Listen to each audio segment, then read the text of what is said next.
Good afternoon, and welcome to the Jewish Policy Center webinar. I am Shoshana Bryen, Senior Director of the JPC, and your host. We're shifting gears a bit today. No, more than a bit. Some of you have been with us for a long time, and you know that we normally pick a subject, pick an expert. That's it. Today, we have more than one subject, and that's because we have a guest who can do that. And because in the tsunami of Iran information, important things are being overlooked. The first one, and one I think is hugely important to us as Americans in America, is our security in America's houses of worship. We've written and we've posted about the dangers to Christians in Africa, but we have threats here at home. Now, I know a lot of synagogues have committees on security. I can't vouch for churches, but I assume it's the same. But there's a lot more to this than reinforcing your windows. Our guest, Dr. Stephen Bryen, recently published the second version of his book entitled Security Planning for Holy Places: How to Build and Implement a Security Plan for Churches, Synagogues, Mosques, and Temples. If you have a security committee, or if you want to start one when this program is over, buy the book. It's on Amazon in both Kindle and paperback formats. So now, happily for us, Dr. Bryen, okay, you all know he's my husband, right? So I'm just going to call him Steve. Steve is an expert also in weapons and strategy relating to wars around the world. In fact, his Substack is called Weapons and Strategy. He has been spending a lot of time on Ukraine for good reason. Even though it has fallen out of the headlines of the New York Times and CNN, it is still grinding along, and it has implications for American defense, for our relations with our NATO allies, and not to mention the parties directly involved in the war, Russia and Ukraine. So we're going to get to that too. There's also Iran, and I have actually been holding off on that one because it's moving so fast that whatever you think is going to happen next may already have happened, or it's been overtaken by other events. I know you watch the news feeds for up-to-the-minute information, but the long-term trajectory is not there yet. So we're going to focus on two things we can focus on. I'm going to do your JPC commercial, of course, and then we'll jump in. You can find the JPC on our website, jewishpolicycenter.org. There you can see our insight columns, our articles, and our magazine, In Focus Quarterly. The winter issue of In Focus is up. We have started America's 250th birthday party. Also take a look on the website for our revamped In Context column for up-to-date, up-to-the-minute information from friends of ours around the world. So that's jewishpolicycenter.org. The JPC supports a strong American defense capability, U.S.-Israel security cooperation, and missile defense, as it has been since October 7th, 2023. Our most important job is supporting the government of Israel and the IDF in their defense of the people of Israel, inside the borders and outside those borders, ensuring that Hamas has neither military nor governing power there, and securing the release of the last hostage, Ron Gvili, and as always, supporting American support for Israel. Domestically, the JPC advocates for small government, low taxes, free trade, fiscal responsibility, energy security, free speech, and intellectual diversity. And now our guest, Dr. Stephen Bryen. Aside from the obvious reason for his fame, me, he is an expert in security, strategy, and technology. If you read his Substack column, which you should, you know that he's spent an enormous amount of time studying Russia's weapon capability and the nature of the war in Ukraine, as well as Iranian and Chinese weapons and plans. He has held senior positions in the Department of Defense, on Capitol Hill, and is the president of a large multinational defense and technology company. He was senior staff director of the U.S. Senate Foreign Relations Committee and served in the Pentagon under President Ronald Reagan as Deputy Undersecretary of Defense for Trade Security Policy, and as founder and first director of the Defense Technology Security Administration. He received the highest civilian awards the Defense Department gives on 2 separate occasions. He presently writes for lots of publications, and you see him in our Insight columns occasionally. You can find his Weapons and Strategy column on Substack, as I said. His books Prior to this one, he wrote Technology, Security, and National Power, and today, Security Planning for Holy Places. This is where we're starting, security planning for holy spaces. And now, Stephen Bryen, the floor is yours. Question, how worried should we be when our respective Sabbaths come around? Well, we should be worried because the level of attacks on holy places has grown rather significantly, especially in the last 2 or 3 years. You see a big jump, and I mean, like doubling. So the problem is growing, and it's a very, very difficult problem for many reasons, not the least of which is that most of the churches, synagogues, and mosques, even if they have some semblance of security, and many don't have any, it's not working. So we have a very volatile and dangerous situation. I did some research on the number of anti-Semitic and incidents. Right now, it's close to 10,000 a year in the United States, just anti-Semitic. And the Muslim situation isn't a whole lot better. They're saying, and this is their numbers, around 8,600 incidents at mosques or against Muslims attending mosques in the United States. We're talking about the United States. The problem's just as bad everywhere else. I mean, if you go to Europe, same thing. If you go as far as Australia, New Zealand, same thing. That's where we get the latest Bondi Beach uh, disaster and tragedy. Uh, no security, whatever. And I think that's par for the course, unfortunately. Even where we find examples of, well, we put up cameras, we put some sensors around, we did this and that. It's so inadequate the way it's been handled and so poorly thought through that in many cases they're just as vulnerable as they ever were. So there are some kind of rules of the road. And what I've been researching for the past, I guess it's now 7 or 8 years of working on this, uh, is, what do you really need to get something that's reasonably close to real security? Can you afford it? How do you pay for it? All these questions are taken up in the new book, which I think helps provide some insights in that direction. Um, but the biggest thing of all is overall neglect, the lack of concern, either coming from one of two sources. It'll never happen to us, so we don't care. Uh, we don't really have anything to worry about. Nobody bothers. Reform synagogues or reconstructionist shuls or whatever you want to say, or Christian churches. Of course, they do, and that's one thing.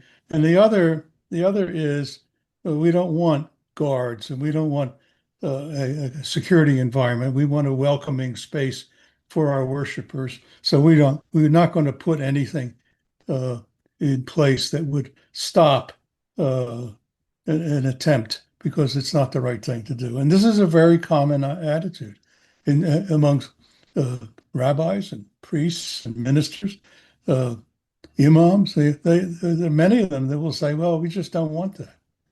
But the problem is they're risking their congregations and the lives of their congregants because they're essentially exposing them to the risk. And as I said, the risk is more or less doubled in the last couple of years, and I expect it's going to keep growing. It's now getting meshed into another dimension, which is political protest. And where political protest and violence overlap is where I think a lot of trouble is going to come in the next year or so. We're going to see a lot more of that. So it's very, very worrisome. So that's the basis of the book.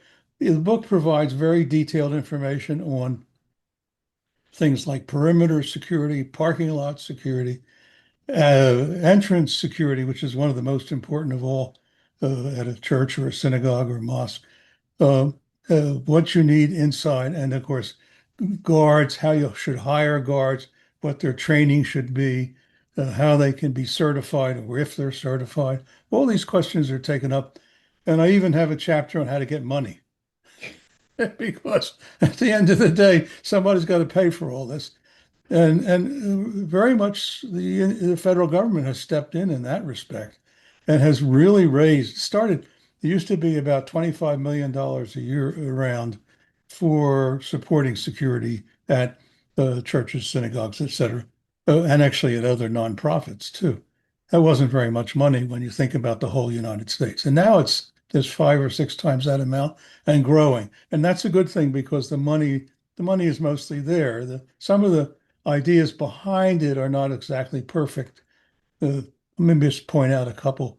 The first one, I think, is that until recently you couldn't hire guards with government money. And that was a big mistake. Now you can, and that's a big improvement, but a lot of people don't know that yet. So that's something that has gotten better, but it's not fully settled.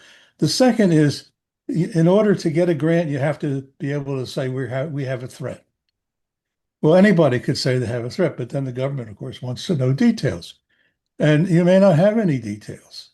And I think that standard is a way of sorting, okay, but you shouldn't exclude churches or synagogues or mosques that haven't really had a visceral threat but are worried. They should have a chance to get some help too, if the help can be financed. And in most cases, in the US, it can. Other countries also have programs, the British, the French, the Germans, the Australians, the New Zealanders, for example, have programs not as solid as the American one, but they're there and they've been improved on it recently. So that's just a little advice. There's a lot more advice in the book. Uh, it's not intended to be gratuitous advice. It's intended to help you judge what you have and then improve what you have. That's the goal, because the real goal is to save lives. So I'll stop there as a brief introduction. Okay, so I was looking in the book and a couple of things caught my eye. The first one is run, hide, fight. I remember as a board member years ago in my congregation, we had our security briefings and they talked to us about run, hide, fight if someone came into the premises. You don't like that. You No, I know. have, and I'm going to ask you why, because I think that's been pounded into our heads for a long time. And if that's not the right thing, we need to move off it. So what should we be doing instead? God forbid somebody comes in, but they're Well, in. you look at the empirical evidence. I think that's where you start. This is, by the way, this is an FBI idea, and they have promoted it, and they've made videos, and you can see those videos on YouTube, for example, if you're interested. In every instance where they talk about hiding, people got killed. That's the bottom line. It doesn't work. You have to have deterrence. First and most important thing you can do is deter a bad person or a bad guy or whatever you get from getting in the first place. If you don't do that, you're at risk because it's very difficult to seal off areas and prevent violence. In the schools, we have these red alert things where they lock down the school, but it hasn't always worked because uh, people shoot the doors and shoot down the doors and shoot people in the hallways. And the same thing has happened in religious places. It's a Tree of Life synagogue in Pittsburgh, for example. People hid in a closet and they were all murdered, every one of them. So the paradigm doesn't work as it is, and it needs improving. I think even the FBI would understand that. They didn't have a better idea, I guess, at first. But I think we have to go beyond run, hide, fight, and get into the mindset of deterrence. The only way you're going to stop shooters and bombers and other kinds of crime, knives and all the rest, is deterrence. And you can do deterrence at religious places, and you can do it fairly easily. So you listed four things after saying, let's not do run, hide, fight. Identify, interrupt, isolate, and protect. That's right. So can you go over those? First of all, identify. Would that be the job of your outdoor security guard? Or your indoor security guard too. I mean, you have to have access control of some kind, and it has to be reasonably capable access control. I have a theory. I think it's legitimate that the best way to deter a shooter is to have an armed guard, because every time there's an armed guard, the shooters go away. They don't want to mess with them. So you have an advantage right away if you have a visible armed guard. If you don't have a visible armed guard, you have a problem because how are you going to identify somebody coming in that may have a weapon under their coat or in the bag or in their backpack unless you have rules about what you have to do with those things? Most places don't. You can walk in with a suitcase, for God's sake, and nobody's going to say anything. So I think that you need to have some access controls and that's the idea of identifying, because if you have it, you're going to identify pretty quickly the threat, most of the time, not always, but most of the time. Then you can get more elegant. You can have metal detectors, for example, just as one example. You can have smart cameras that can detect odd behavior. There are all sorts of technologies around that can help you. But most importantly, you have to have some flow control, people coming in and going out. If you don't, you're taking a big chance. I'm not saying it won't. It's prohibited, but I think you have to realize that people are at risk. In fact, we've seen a lot of cases where people have been harassed, sometimes knifed, sometimes shot, walking to and from a synagogue. That's just an example. A lot of those in New York. So we've seen that, and it means that you need other things too. And one of the things that helps are volunteers wearing security vests that mark big words security, walking around the perimeter of a holy place so that they're visible, because visibility is clearly important. And if you do that, you have a better chance to stop a threat than you might otherwise. How do you feel about congregants, licensed congregants carrying guns in the facility? Does that work for you? It's a very tricky space. And I'll tell you, this is called concealed carry. Hmm. Uh, and some jurisdictions prohibit it and some encourage it. In Texas, they like it. Yes, you can bring in a gun into a church or synagogue, provided you register it first with the leadership of the church or synagogue, so they know it's there. But you take a risk because you have a gun, but do you know really how to use it properly? Do you have good aim? Do you know who the bad guy is in a chaotic situation? So there are risks involved, and we haven't yet had. We've only had a couple examples where it's happened, and those were fairly good ones. Um, and then we've had some oddball cases. The Poway Synagogue in San Diego was an oddball case where there was a member of the congregation, and the rabbi told him, "Bring your gun," which was a rifle, but don't bring it into the sanctuary. So he didn't. He stored it in a cloakroom. But the problem was the shooter got into the sanctuary, so he couldn't do anything about it at that point because he didn't have his gun. So anyway, it's a tricky space. I would prefer an armed guard in every case. That's my preference. Trained, properly trained armed guard, and the best ones mostly are policemen. Policemen either off duty or retired that are willing to do security duty because they are the most experienced and the most capable people. That doesn't mean they're always perfect, but it's it's better than not. And so that's my recommendation. So that's better than having your security committee uh, come and stand by the guards and wander the halls, right? So you're really advocating professional security in this case. Yeah, but I do like the idea of volunteers, not armed, What's but their job? volunteers because they have eyes and they are moving around and they're looking and they're watching. And if they're covering the perimeter, all they have to do is get on a cell phone or a walkie-talkie or whatever you give them and say, "Hey, we got a problem here. I've seen this and I don't like it." And that's good enough that they've done their job. And at that point, then your guards uh, can get involved, or they could even summon the police. Okay, so it could be a joint effort, but at the end of the day, if you get somebody um, in your space that doesn't belong there, you really are looking at having a professional deal with that. I think so. I think that's your best course of action. And as I said, the guy with the gun says security on his shirt, he's wearing a protective vest. He may have a helmet on, or he may have a special hat on.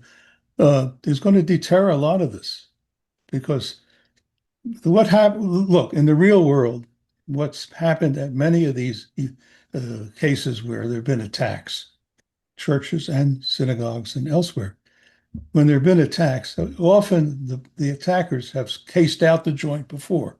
They go around, they walk by, they take pictures with their cell phones, they drive by in cars and take photos. By the way, if you turn them in, it doesn't do any good because they haven't committed a crime, but which is another little defect in our laws. But the fact of the matter is, they're not walking in blind. They're prepared to try and do damage. But if they see a guy with a big uh, riot gun standing out front, they're going to go away. They're not going to take a risk of getting killed. It's that simple, because then they can't complete their mission. So this is a very good. Uh, you have to understand that most of the attacks, I don't think any of them are impulse based. I think mostly all of them are because someone has to get the gun, they have to get prepared, they have to figure out where they're going to go. So they do all that work ahead of time. And sometimes you're lucky and you catch them before, but not very often. Okay, so this goes to another thing you mentioned that I'd never really thought about, and that's Google Maps and things. So they're looking at neighborhoods or areas, and your synagogue or your church is clearly marked there, right? So Yeah, they don't even have to drive the car. All they have yeah. to do is now, you mentioned that in the book that you can have spaces blurred out by Google. They won't, you know, Or not even put your name on it. Don't put the location of St. Mary's Church on there. yeah. It's not going I to show don't, up on the map. do people know that? It never occurred to me. Probably not. All I have to do is Google. They're Uh, very receptive to that sort of thing. They don't want lawsuits. mhm. So, I mean, because they're intruding on your privacy. True. I So mean, you could get your house blocked out. you could get your house blocked out if you want to. Can we get our house blocked out, please? I'll look into it. Thank you. By the way, Um, they also take picture of your car on the driveway and then they see the license plate. I mean, there are a lot of things about this which are frankly disturbing. so a rabbi or a minister who says, "Look, I have a small church or I have a small synagogue. Nobody really cares about me. No one's going to bother me," Right. is probably not correct if these guys are looking to do damage. Yeah, I don't think it's correct at all. I think anybody can be a target at any time, and the more it sort of gains momentum to attack churches.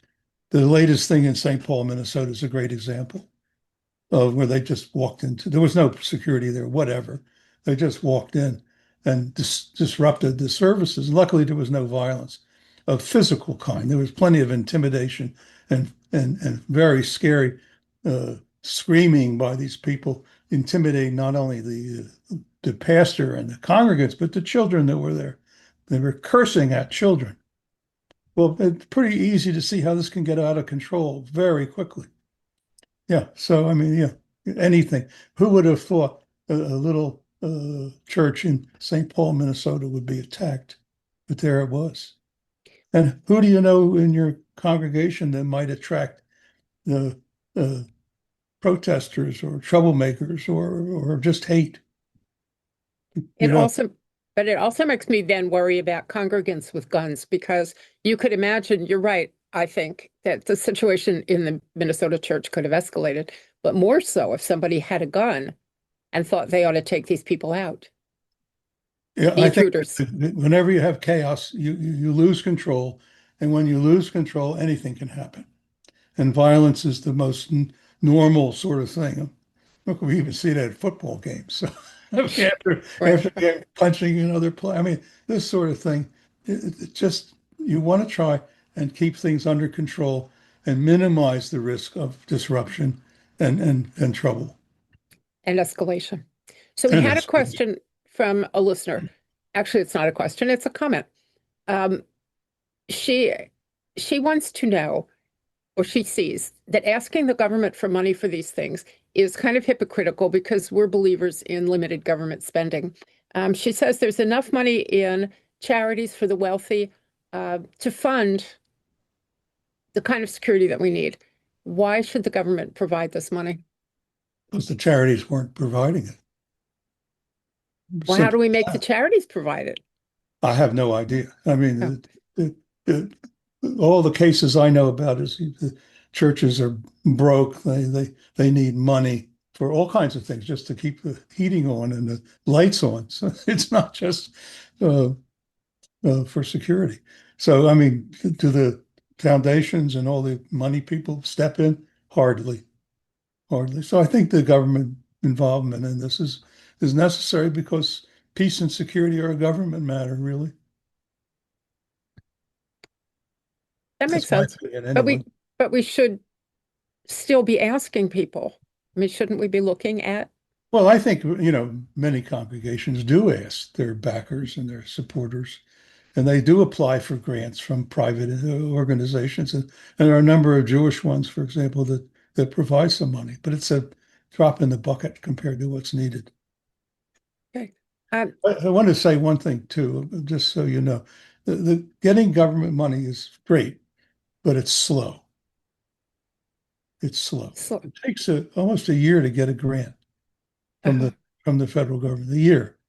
And that's not the end of it, because then you got to go out and submit bids for every piece of equipment, every hire you intend to make, and you have to get it approved by the government. So you got another 8, 9 months, sometimes as long as a year goes by before you get to actually spend the money you've been given.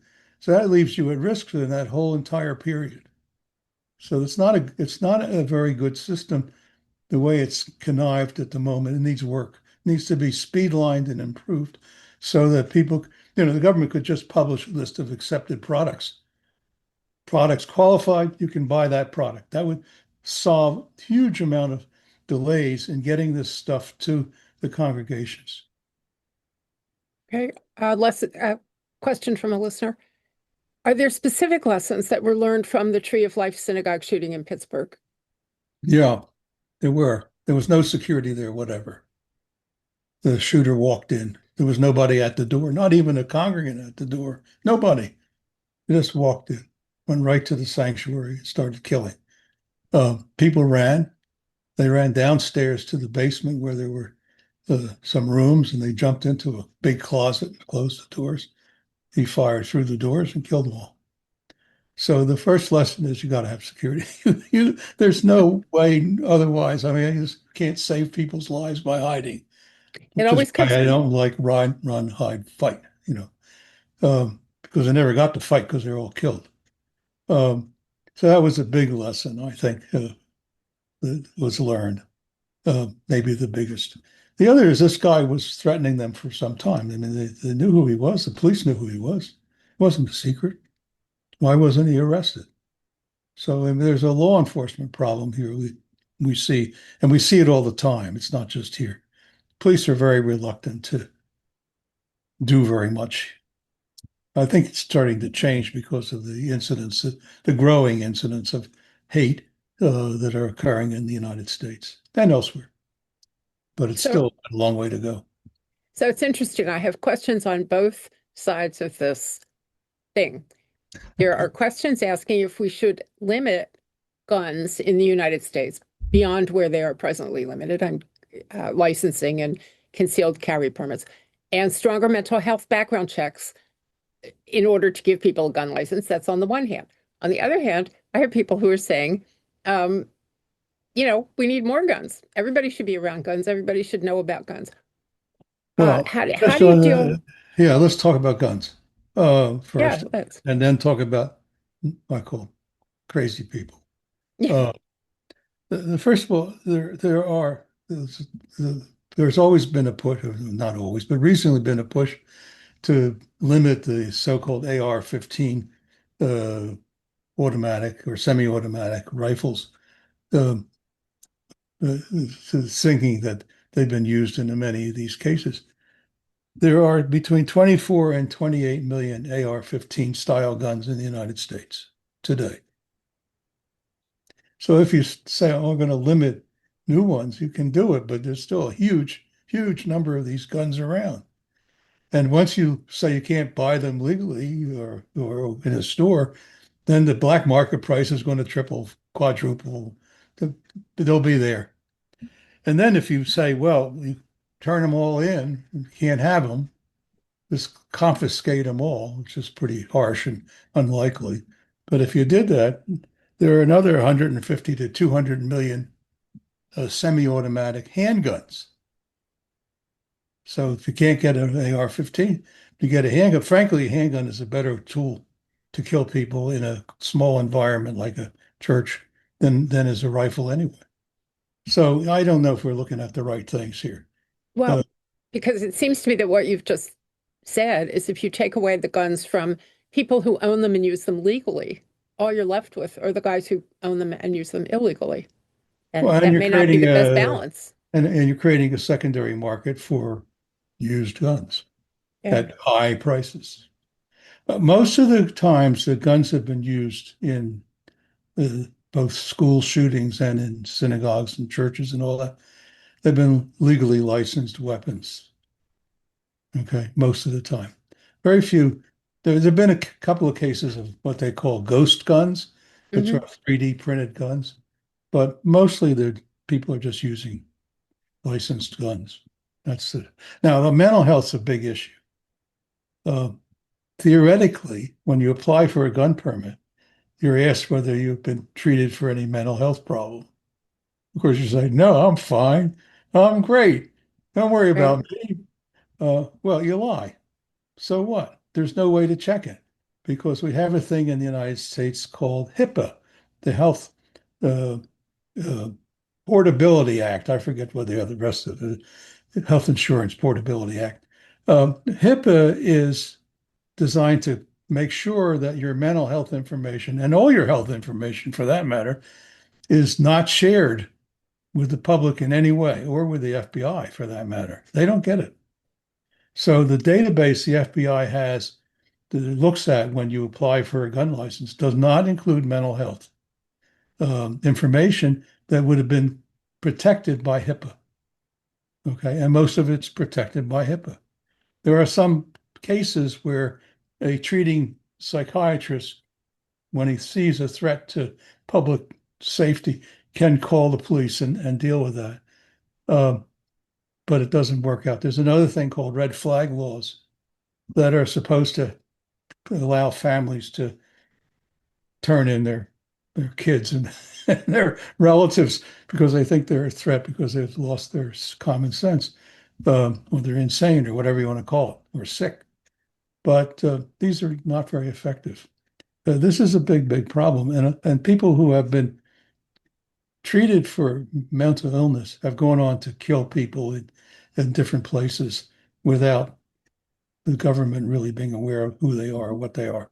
So there's a big problem there, and we're nowhere near solving it. Okay, so I want to move on to Ukraine because I promised some people that we were going to get to foreign policy as well. Another craziness. Yeah, okay. Well, see, we gotta deal with craziness where it is. But I like to leave a subject on a positive note, and so far we don't have any. Um, the the Well, mechanism that there we is a were, positive note. I mean, thank you, give it to us. well, the positive note is you can mitigate and to some extent totally prevent these incidents from occurring if you do it right, if you do security right with armed guards and with the proper procedures in place to deal with any threat. And those are all realizable and fundable today, and there's no excuse not to have it. So I think the capability is there. You have to want to do it. So that's our job as congregants. Yeah, it's That's our our job job. as worshipers, as congregants, as citizens. I think it's very clear. Okay, and buy the And book, read the book Security Planning for Holy Places. and get it So, on but Amazon. you know what? That's actually an important thought. Um, the the government is not the government is helping, okay? But if we want to be secure in the spaces in which we live, work, pray, congregate, whatever, we have to do the job. We can't wait for the government to come to your Well, and the synagogue or government your church. Yeah, you're They're right. not going to knock on your door and say, "Can we help you secure yourself?" It's Let's our even, job to do. and they don't review what you do. In other Right. words, you say, I want to do this, this, this, and this. They say allowable expense, allowable expense, allowable expense, allowable expense. That's it. There's no other, they don't even check if you actually did it. Well, that's bad. So there's no inspection. There's no nothing. Okay. Unlike public schools, where there is, in many states, not every, there is inspection. I mean, in Maryland, for example, that every 2 years your school has to be security checked, and they're very serious about it. But in worship, private synagogues, churches, mosques, all that, no, it's you're on your own. So it's our job. It's your, Okay. Now, there are things that we can do in the world, and there are things that we cannot do in the world. We can make our synagogues and churches and mosques more secure. We can't do much about the Ukraine war. So I'm going to turn to that next because I think our heads are full of what do I do next for my worship interests? right. Tell us where, I mean, the Ukraine war is about to enter its fourth year, three to Fourth four to year, five. yeah. Yeah. Um, in the beginning of the war, you and I actually wrote a piece together in which we talked about the Russian tendency to grind up their enemies, to just stand there and shoot them until there aren't any of them left.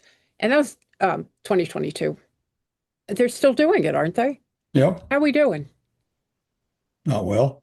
Uh, Although there's some developments today that maybe we ought to mention. uh, Okay. Mr. Witkoff and his partner, Jared Kushner, are on their way to, or already arrived in Moscow to meet with Putin.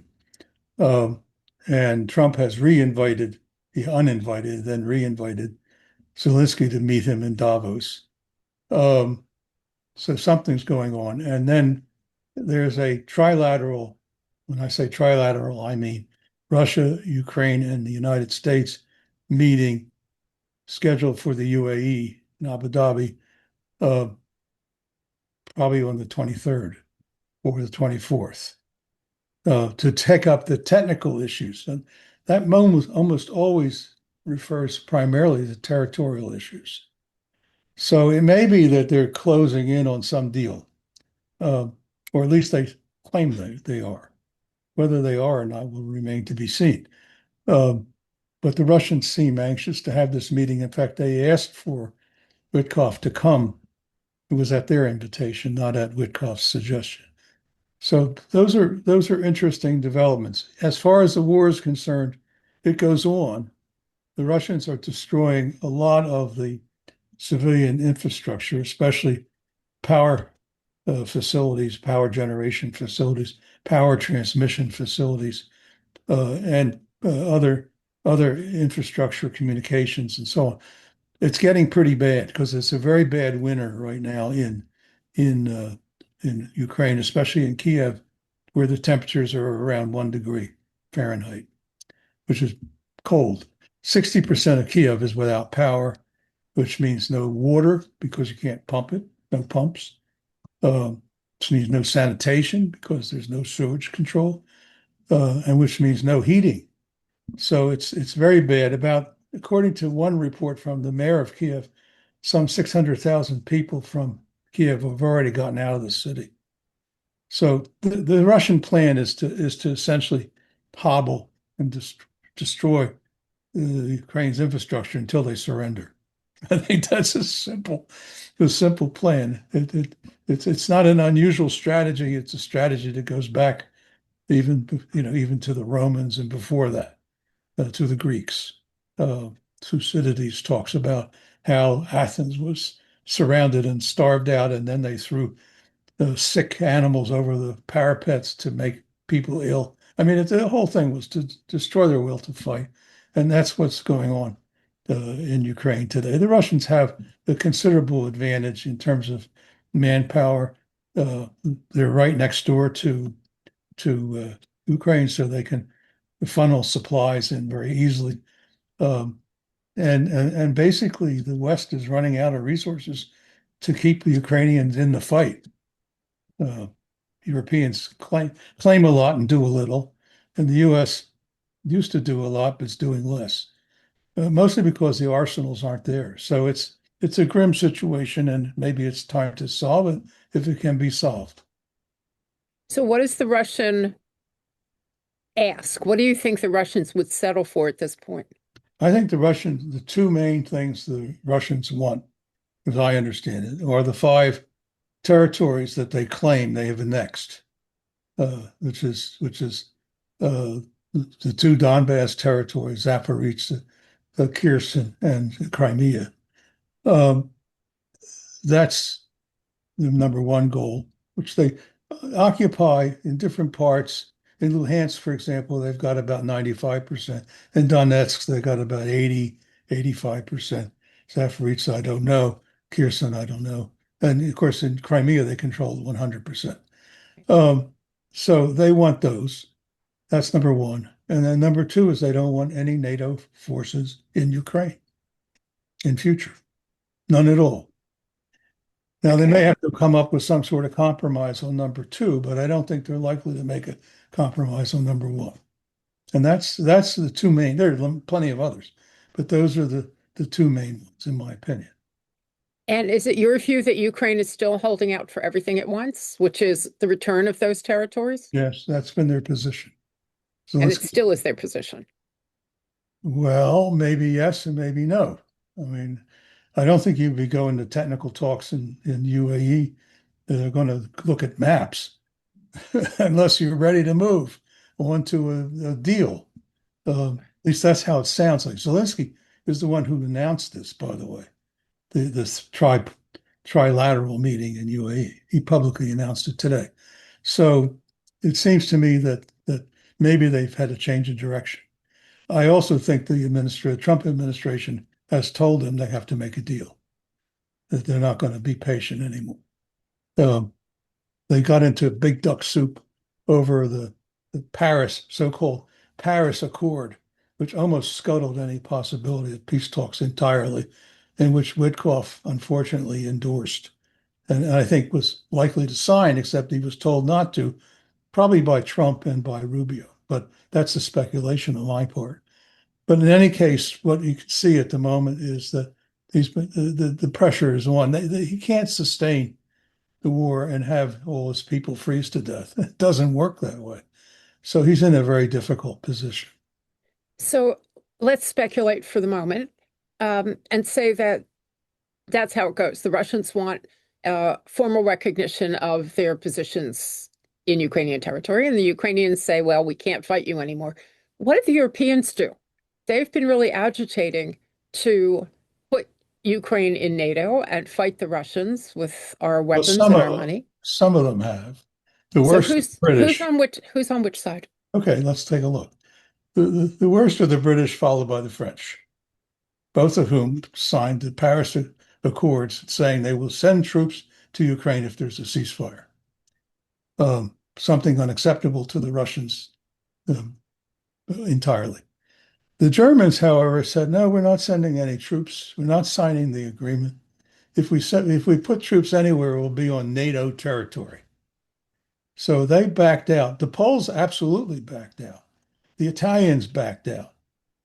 So of the bigger players and most important players, you have two that are for intervention and three that are against intervention of any kind. So I think there's a big crack in the European approach to how to deal with Ukraine, uh, and certainly about having some sort of military force go in there and stabilize a ceasefire or whatever you want to call it. So that's where it stands now. Europe is very underwhelming in terms of military capability today, really poor. And people have lost sight of that, but it's a reality. The British Army is 76,000 people. That doesn't 76,000. sound like enough. Well, and then when you figure that eight or nine of those 10 of every 10 are support personnel, the number of fighting troops is probably down to 10 or 12 or maybe 15,000 altogether. So committing 15, they were asked to put 15,000 into Ukraine in this Paris Accord. They said yes at the beginning, and then they said, "Ooh, we may not have any soldiers left." So they walked it back to 5,000, and who knows what it is now. So the big point is they don't have much of an army. The Bundeswehr in Germany is not much of an army. The French rely on their Foreign Legion. It's not much of an army. The best army right now, at least on paper, is Poland. And they don't want to intervene. And they don't want trouble because they know very well that they're in range of Russian rockets and Russian aircraft, and they don't want to have to defend their territory against the Russians because the same thing will happen to them as happened to the Ukrainians, and they're very well aware of that. So they don't.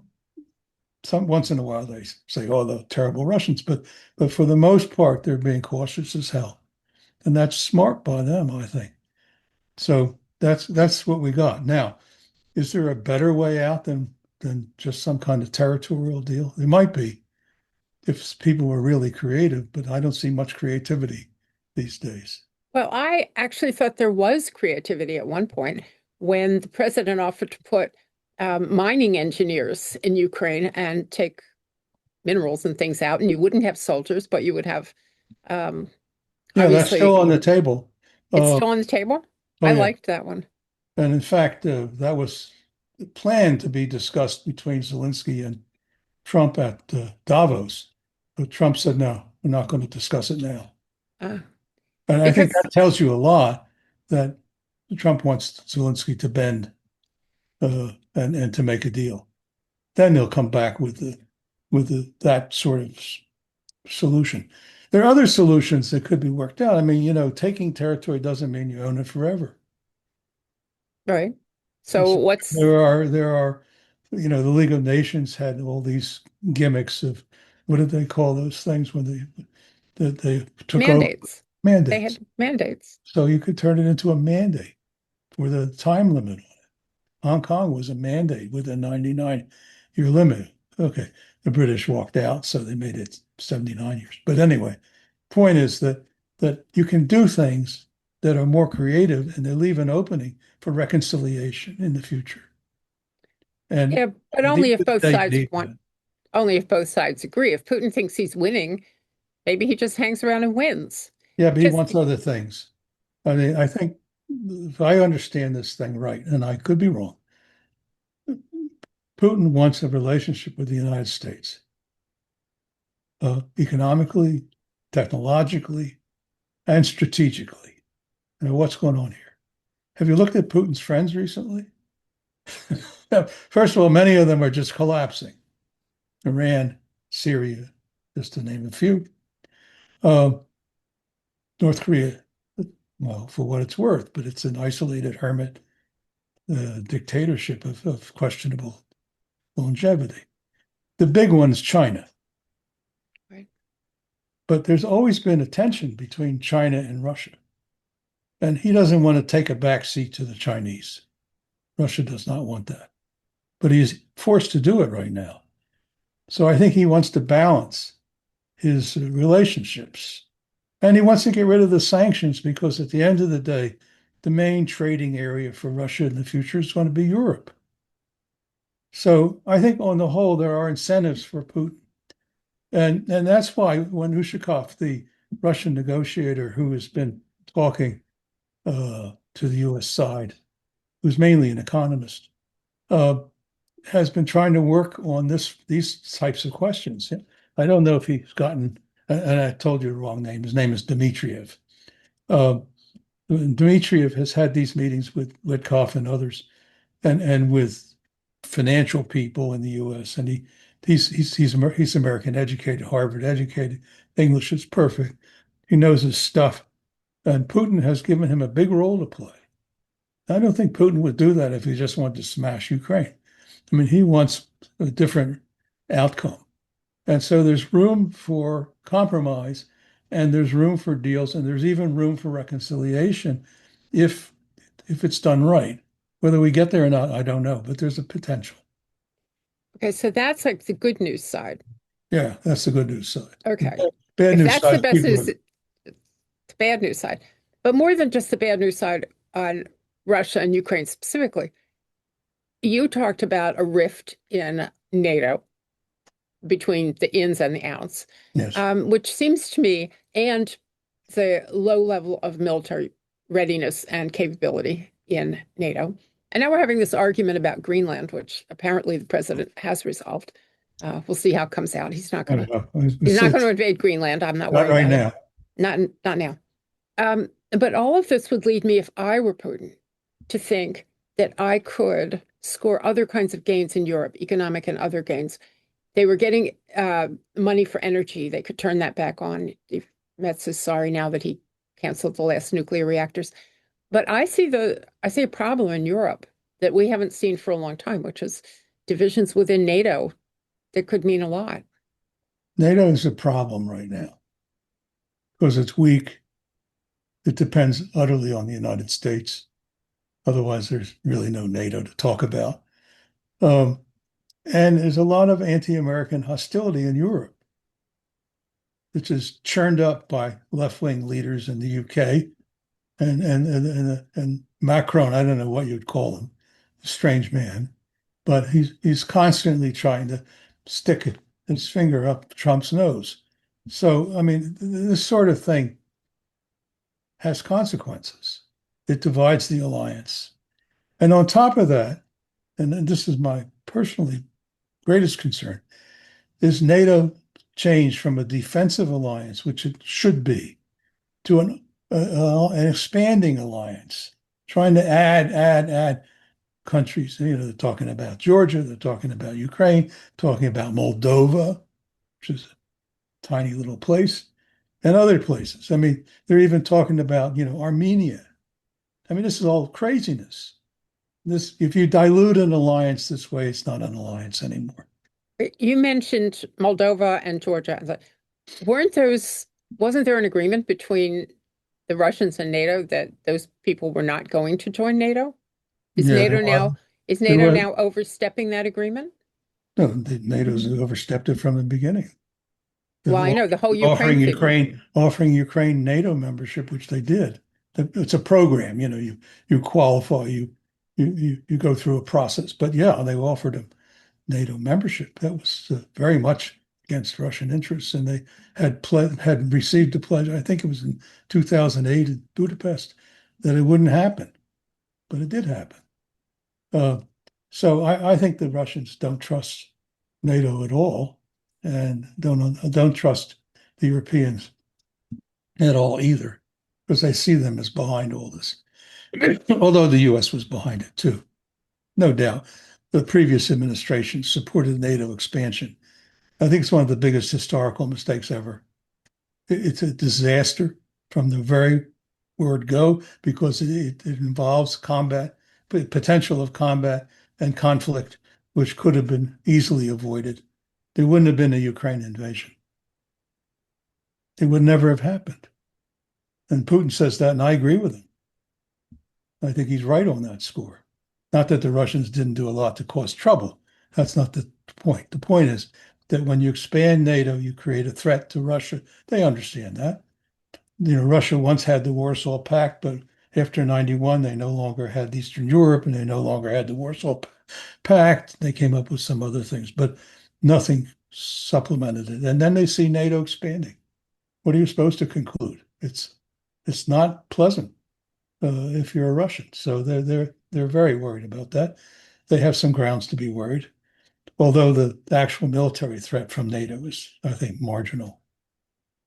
It seems very high horse for NATO to be threatening Russia at the moment when it's not spending the money and it's not putting out the troops and it's not putting out the capability. Anything that they get The involved real in, worry they is, get us involved in. yeah, but you know what the Russians are actually worried about? They're worried No, about nearby bases with nuclear weapons. they're worried about what? Nearby bases Oh, yeah, close to their border with right, nuclear weapons, because then there's no warning time right. and no ability to stop a nuclear attack. And that's why they also worry about Romania and Poland, but especially Romania, which has uh, the capability. They don't have nuclear weapons, but they have the capability to launch them with the systems the U.S. has put in there. So this also concerns the Russians. So what Putin, you remember, if you go back to before the war started in December 21, the Russians sent two letters out. One letter went to the President of the United States, and one letter went to NATO. And the NATO letter, especially, talked about the need to stabilize the nuclear threat on both sides, which is, normal arms control practice, but also very important. And everyone just went, forget it, Russia, we're not going to do that. And that triggered a lot of Russian analysts to say, you see, they really do want to surround us with nuclear weapons and threaten our existence. And we think that's a serious threat. Are they right or wrong? You answer the question for yourself. I think that they're right, that having nuclear weapons near their territory is a huge threat. And I think that one of the reasons they came up with the Sarnak and the Oreshnik and these other weapons, hypersonic weapons, was to find a way to take away warning time in the West because they felt that these bases threatened them so directly. So anyway, that's the story. So we've gone off slightly, but it's not really off because the Ukraine war really has determined for a lot of people what their patterns are going to be, the Russians and NATO and the Americans. Right. But we're coming to the end of the program. Now, my goal always is to end the program with a question to you, to the guest, the answer to which has to be positive. So think about positive things. Do you have a positive ending for this program, or are we sitting here watching the devolution of NATO and an arms race that may or may not be controllable? Well, obviously, it can go either way. I think President Trump's push for regional peace is very important, and especially in Ukraine, it's very important. But even here at home, the idea that we can try to stop anti-Semitism and other threats to churches and all that is very important. So I'm optimistic that he's on the right track. Whether he can pull it off, that's another matter, but he's on the right track. And I think there are potentially positive outcomes that can be reached, but we have a long way to get there.